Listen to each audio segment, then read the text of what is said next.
I just finished going through the blogs today, and I have found them to be very interesting and colorful and reflective.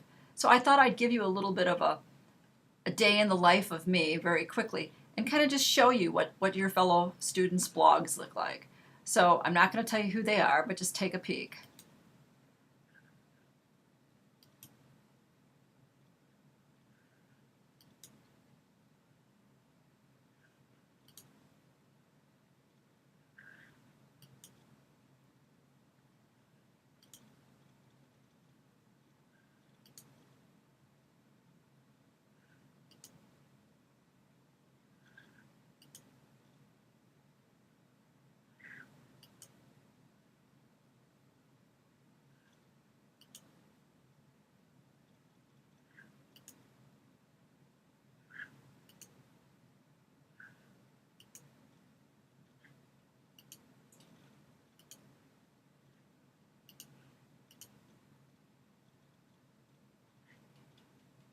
So this gives you an idea of the creativity that you have among your classmates. I found the responses to people to be, they had taken the time to read them like they were supposed to, like you were supposed to, and, very insightful. So I want you to read the responses from your colleagues, but most of all, I want to just say I was very impressed with the blogs and what they did.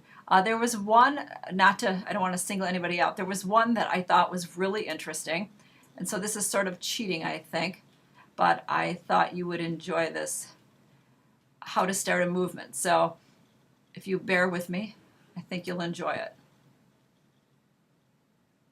This is probably a copyright infringement, so I will delete this immediately, but it's for education, so.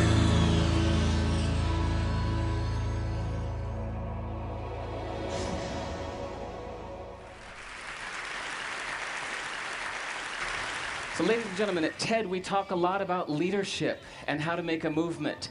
So let's watch a movement happen, start to finish, in under 3 minutes and dissect some lessons from it.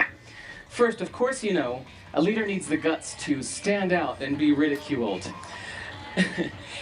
But what he's doing is so easy to follow. So here's his first follower with a crucial role. He's going to show everyone else how to follow. Now notice that the leader embraces him as an equal. So now it's not about the leader anymore, it's about them, plural. Now there he is calling to his friends. Now if you notice that the first follower is actually an underestimated form of leadership in itself. It takes guts to stand out like that. The first follower is what transforms a lone nut into a leader.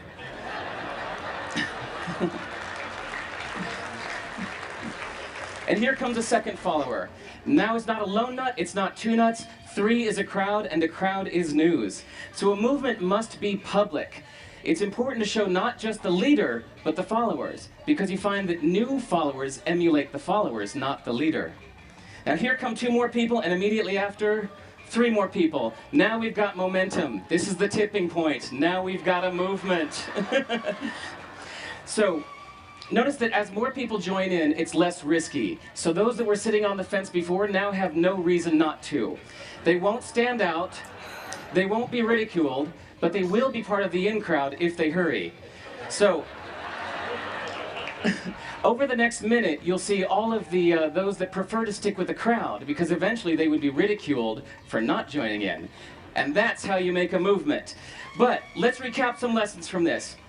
So, first, if you are the type, like the shirtless dancing guy, that is standing alone, remember the importance of nurturing your first few followers as equals. So it's clearly about the movement, not you. Okay, but we might have missed the real lesson here. The biggest lesson, if you noticed, did you catch it? Is that leadership is over-glorified. That yes, it was the shirtless guy was first, and he'll get all the credit, but it was really the first follower that transformed the lone nut into a leader.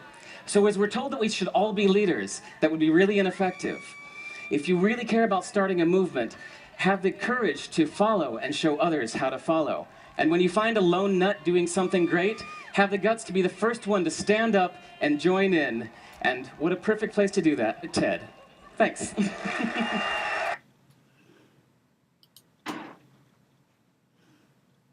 So that is because of one of your colleagues' blogs. So I want you to hope you enjoyed that as much as I did.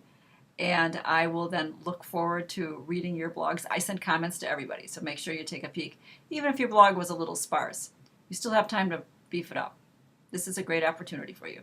Thanks so very much, and I'll be looking for you in the virtual world. Bye.